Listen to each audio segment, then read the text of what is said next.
Students, I am Vibha Srivastav. I will teach you organic chemistry. Organic chemistry में हम पढ़ेंगे carbohydrate. Carbohydrate के बारे में आप थोड़ा कुछ जानते हैं और थोड़ा कुछ हम बताएंगे। कार्बोहाइड्रेट्स मेनली 2 टाइप्स के हैं। इसको 2 क्लासेस में डिवाइड किया गया है। एक शुगर है, दूसरी नॉन शुगर। शुगर वो है जो टेस्ट में स्वीट होते हैं, क्रिस्टलाइन होते हैं और जो कि वाटर में सॉल्युबल होते हैं। और नॉन शुगर वो होते हैं जो कि क्रिस्टलाइन होते हैं, जो कि टेस्ट में स्वीट नहीं होते हैं और वाटर में इनसॉल्युबल होते हैं। अब जो शुगर वाले हैं वो आप सब जानते हैं, जैसे ग्लूकोज, फ्रक्टोज, सुक्रोज एक्सेट्रा। और नॉन शुगर है वो सब जानते हैं, सेल्यूलोज, स्टार्च। जो शुगर है वो अगेन 2 क्लासेस में डिवाइडेड है। One is monosaccharide and second is oligosaccharide. Monosaccharide जो कि हाइड्रोलाइज नहीं होते और ओलिगोसेकेराइड जो कि हाइड्रोलाइज होकर के मोनोसेकेराइड बनाते हैं। मोनोसेकेराइड मतलब मोनो मीन्स एक, यानी एक ही उसमें CHO या कार्बोनिल या एल्डिहाइड ग्रुप होता है। मोनोसेकेराइड अगेन 2 क्लासेस में डिवाइडेड है, एक aldose and other is ketose. Aldose वो है जिनमें एल्डिहाइड ग्रुप होता है और कीटोज वो हैं जिनमें कीटो ग्रुप होता है। एल्डोज का एग्जाम्पल है ग्लूकोज और कीटोज का एग्जाम्पल है फ्रक्टोज। तो हमारे जो सिलेबस में है ग्लूकोज और फ्रक्टोज दोनों हैं। इनको अपन कॉमनली मोनोसेकेराइड कहते हैं। इनकी काफ़ी रिएक्शंस कॉमन हैं, उन रिएक्शन को हम पढ़ते हैं। तो इसको अपन जनरल टॉपिक ले लेते हैं, general reaction of monosaccharide. Monosaccharide जैसा कि मैंने आपको बताया, ग्लूकोज एंड दूसरा है फ्रक्टोज। ग्लूकोज में एक CHO ग्रुप है, फ्रक्टोज में CO ग्रुप है। CHO मतलब एल्डिहाइड ग्रुप और ये है कीटो ग्रुप। इसको हम एल्डोज कहेंगे, इसको हम कीटोज कहेंगे। तो कि जैसा कि स्ट्रक्चर से हमें पता चल रहा है कि इसकी जो रिएक्शंस हैं वो किस किस टाइप की होंगी। देखिए यहाँ पर 2 तरह के अपने पास फंक्शनल ग्रुप हैं। एक तो हाइड्रोक्सिल ग्रुप है यहाँ पर और दूसरा है कार्बोनिल ग्रुप। दोनों में ही यहाँ पर हाइड्रोक्सिल ग्रुप और कार्बोनिल ग्रुप। इसमें एल्डिहाइड ग्रुप है और इसमें है कीटो ग्रुप। ठीक है, तो वो सारी रिएक्शन जो कि OH ग्रुप देगा या जो कार्बोनिल ग्रुप देगा वो इसको भी देनी चाहिए और ये देता भी है। जैसे फर्स्ट जो अपन रिएक्शन है, फर्स्ट जो अपना हेडिंग है वो है OH ग्रुप की रिएक्शन। कौन सी होती है OH ग्रुप की रिएक्शन? OH के ग्रुप की रिएक्शन होती है न्यूक्लियोफिलिक सब्स्टिट्यूशन रिएक्शन। इसमें क्या होता है, OH ग्रुप जो है वो रिप्लेस होता है किसी न्यूक्लियोफाइल से। OH लिविंग ग्रुप हो जाता है, जो Cl है यहाँ पर जैसे फॉर एग्जाम्पल जो न्यूक्लियोफाइल है ये न्यूक्लियोफिलिक ग्रुप। तो ये है सब्स्टिट्यूशन रिएक्शन। तो ये सारी जो रिएक्शंस हैं वो ये देता है। जैसे PCl5 से यदि इन दोनों की रिएक्शन कराएं तो जितने भी OH ग्रुप हैं वो Cl ग्रुप से रिप्लेस हो जाते हैं। इसी तरह एसिटिक एनहाइड्राइड से यदि इन दोनों ग्लूकोज और फ्रक्टोज की रिएक्शन कराएं तो जो सारे ग्रुप हैं वो OCOCH3 ग्रुप से H हट करके COCH3 ग्रुप लग जाता है और ये इस तरह से ये रिएक्शन होती है। तो यानी 5 OH ग्रुप है तो 5 Cl ग्रुप आ जाते हैं, 5 OH ग्रुप है 5 एसिटिक ग्रुप आ जाते हैं। और इसी तरह डाईमिथाइल जो सल्फेट है उसकी यदि रिएक्शन कराएं तो OH ग्रुप मिथॉक्सी ग्रुप में कन्वर्ट हो जाता है। ये रिएक्शंस ये शो करती हैं कि इसमें 5 OH ग्रुप होता है। सेकंड है कार्बोनिल ग्रुप की रिएक्शन, क्योंकि इसमें चाहे ग्लूकोज हो या फ्रक्टोज, ग्लूकोज में भी CHO ग्रुप है और फ्रक्टोज में भी कार्बोनिल ग्रुप है। तो दोनों ही ग्रुप की इसको रिएक्शन देनी चाहिए। कौन सी ग्रुप? CO ग्रुप की रिएक्शंस कौन सी? Nucleophilic addition reaction. तो ये जो कंपाउंड है दोनों ग्लूकोज और फ्रक्टोज न्यूक्लियोफिलिक एडिशन रिएक्शन भी देने चाहिए और ये देता भी है।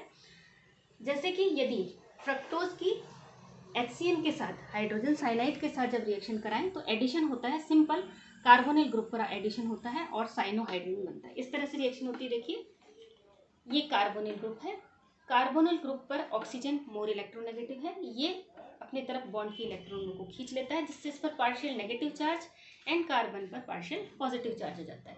और जब इस पर कोई रिएजेंट इस तरह का ऐड होता है जैसे कि HCN, तो H पर है पॉजिटिव और साइनाइड पर है नेगेटिव, तो ये अपोजिट एटम पर ऐड हो जाते हैं। जैसे कार्बन पर हो जाता है CN और O पर हो जाता है H और ये साइनोहाइड्रेट बनता है। ठीक इसी तरह फ्रक्टोज में साइनोहाइड्रेट बनता है और यहाँ CHO ग्रुप पर ऐड होकर के साइनोहाइड्रेट बनता है। ये रिएक्शन ये शो करती है कि इस जो ग्लूकोज या फ्रक्टोज में क्या होते हैं, कार्बोनिल ग्रुप प्रेजेंट होता है। इसके अलावा हाइड्रोक्सिल एमीन के साथ ये कंडेंसेशन रिएक्शन देता है। आपको मालूम है कंडेंसेशन रिएक्शन, CO ग्रुप की कंडेंसेशन रिएक्शन में क्या होता है, वाटर मॉलिक्यूल निकलता है, ये H2 और इसका ऑक्सीजन निकलता है और ये ऑक्सीजन बनता है। इसी तरह हाइड्राजीन से रिएक्शन होती है, फिनाइल हाइड्राजीन NH2 से ये रिएक्शन शो करता है। ये सारी रिएक्शन ये बताती हैं कि इसमें कार्बोनिल ग्रुप प्रेजेंट होता है। थर्ड टाइप की रिएक्शंस हैं ऑक्सीडेशन, क्योंकि इसमें CHO ग्रुप है और फ्रक्टोज में कार्बोनिल ग्रुप है, दोनों ही ग्रुप ऑक्सीडाइज हो जाते हैं। ऑक्सीडाइजेशन में क्या होता है, ऑक्सीडेशन में CHO group oxidizes to COH carboxylic group, and CO group का जब ऑक्सीडेशन कैसे होता है आपको मालूम है कि यहाँ बॉन्ड ब्रेकिंग होती है, C और C के बीच में यहाँ बॉन्ड ब्रेक होगा और या यहाँ बॉन्ड ब्रेक होगा। बॉन्ड ब्रेक होने के बाद एक कार्बन की कमी हो जाती है। जैसे बॉन्ड ब्रेक कहाँ कहाँ होगा, या तो यहाँ पॉसिबल है बॉन्ड ब्रेकिंग या यहाँ पॉसिबल है, दो जगह बॉन्ड ब्रेक होता है डिपेंडिंग ऑन ऑक्सीडाइजिंग एजेंट। कौन सा ऑक्सीडाइजिंग एजेंट अपन यूज में लेते हैं। CHO ग्रुप से यहाँ COH ग्रुप में चेंज होगा। इसी तरह यहाँ मैंने यहाँ दिखाया है आपको, ये इस तरह से बॉन्ड ब्रेक होते हुए कार्बोक्सिलिक ग्रुप बनता है। ऑक्सीडाइजिंग एजेंट दो तरह के होते हैं, जैसे एक mild oxidizing agent and other is strong oxidizing agent. Mild oxidizing agent केवल एक ही ग्रुप को, CHO ग्रुप को ऑक्सीडाइज करेगा COH में, और जो स्ट्रॉन्ग ऑक्सीडाइजिंग एजेंट है वो CHO ग्रुप को भी ऑक्सीडाइज कर देगा और नीचे वाला CH2OH ग्रुप को भी ऑक्सीडाइज कर देगा। इसी तरह कीटोज जो होते हैं, फ्रक्टोज माइल्ड ऑक्सीडाइजिंग एजेंट से ऑक्सीडाइज नहीं होते हैं। क्यों? क्योंकि यहाँ पर बॉन्ड ब्रेकिंग होती है, तो इसके लिए यहाँ स्ट्रॉन्ग ऑक्सीडाइजिंग एजेंट की जरूरत होती है, जो कि बॉन्ड ब्रेक के साथ कार्बन कार्बन बॉन्ड ब्रेकिंग के साथ ऑक्सीडेशन करता है। तो ये या तो यहाँ से ऑक्सीडाइज हो जाता है, ऑक्सीडाइज होकर के ये ग्रुप ऑक्सीडाइज होकर के फॉर्मिक एसिड, और ये पूरा जो बाकी का ग्रुप है ये जो ऑक्सीडाइज होकर के COH ग्रुप का कोई हाइड्रोक्सिक एसिड बन जाता है।